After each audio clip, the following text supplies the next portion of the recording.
നമുക്കിതൊരു പാൽ കൊഴുക്കട്ട ഉണ്ടാക്കിയല്ലോ, പ്രഭാത ഭക്ഷണത്തിൻ്റെ.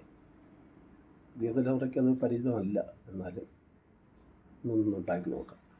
ശരി, കുറച്ച് വെള്ളം തിളപ്പിക്കണം. കുറച്ച് ഉപ്പ് ഇട്ട് കൊടുത്ത് അത് തിളയ്ക്കണം. ആദ്യം വെള്ളം തിളയ്ക്കുന്നുണ്ട്. ഇതിൽ നമുക്ക് അരിപ്പൊടി ഇട്ട് കൊടുക്കാം. ഇടിയപ്പത്തിൻ്റെയും പത്തിരിയുടെയൊക്കെ അരിപ്പൊടിയാണ് ഞാൻ ഇടുന്നത്. ആവശ്യത്തിന് അരിപ്പൊടി ഇട്ട് ഇളക്കണം.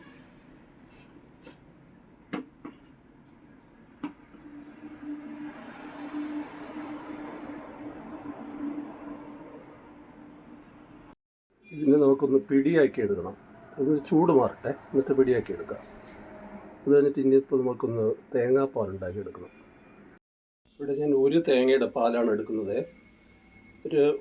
ഒരു ഗ്ലാസ് ഒന്നാം പാലും പിന്നെ 2 പാലും 3 പാലും കൂടെ ചേർത്ത് ഒരു 5 ഗ്ലാസ്.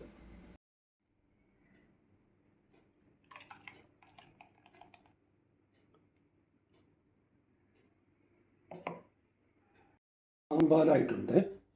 ഇനി നമുക്ക് 2 പാലും 3 പാലും കൂടെ ചേർത്ത് ഒരു 5 ഗ്ലാസ്. ഇത് 2 പാലും 3 പാലും കൂടെ ചേർത്ത് ഒരു 5 ഗ്ലാസ് ഏകദേശം ഉണ്ട്. പിന്നെ നമുക്കൊന്ന് അരി ഇത് പിടിയാക്കി എടുക്കണം. ഒരു കുഞ്ഞു ഉണ്ടായിട്ട് അങ്ങനെ പിടിയാക്കി ഒരു പാത്രത്തിൽ വയ്ക്കുക. ആദ്യം നമുക്ക് പിടി ആക്കിയെടുക്കാം. പിടി റെഡി ആയിട്ടുണ്ട്. ഇനി നമുക്ക് 2 പാലും 3 പാലും വെച്ചിരുന്നുണ്ടല്ലോ, അത് ഒന്ന് ലേശം ഉപ്പിട്ടിട്ട് തിളപ്പിച്ചെടുക്കണം. ഇതിപ്പോൾ തിളയ്ക്കുന്നുണ്ട്. ഇനി നമുക്ക് പിടി ഒന്നൊന്നായിട്ടിട്ട് കൊടുക്കാം.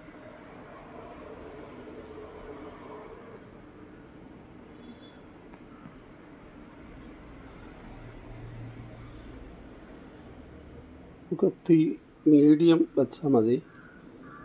പിടി വേഗം വേണം, എന്നാൽ ഒന്നിലൊന്നും ഒട്ടാനും പാടില്ല. പിടി ഏകദേശം റെഡിയായിട്ടുണ്ട്.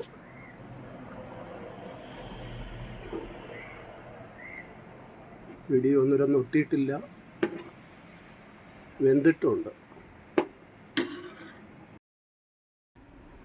നമുക്കിതൊന്ന് ഓഫ് ചെയ്യാം. ഇല്ല, 1 പാൽ ഒഴിച്ചിട്ടില്ല. 1 പാൽ ഒഴിച്ചിട്ട് ഇത് ഓഫ് ചെയ്യാം. അതൊന്ന് തീ ലേശം കൂട്ടിയിട്ടുണ്ടായിരുന്നു, കുറയ്ക്കാം. ഇനി 1 പാൽ ഒഴിച്ചു കൊടുക്കാം.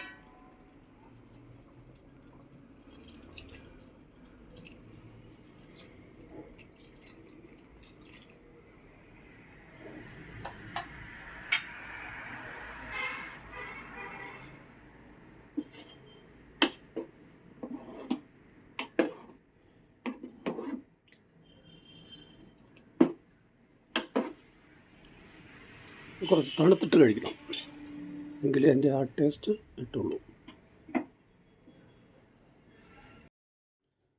അങ്ങനെ നമ്മുടെ പാൽ കൊഴുക്കട്ട റെഡിയായി. ഇതിൽ വേറൊരു രീതിയിലാണ് ഞാൻ കഴിക്കുന്നത്. അതെങ്ങനെയാണെന്ന് കാണിച്ചു തരാം. ഇതിൽ കുറച്ച് ശർക്കരയും പഴം നുറുക്കിയത് കൂടെ നുറുക്കിയിട്ടിട്ടുണ്ട്. ഒരു അടിപൊളി ഡിഷാണ്. ഉണ്ടാക്കിയത് കഴിക്കുക.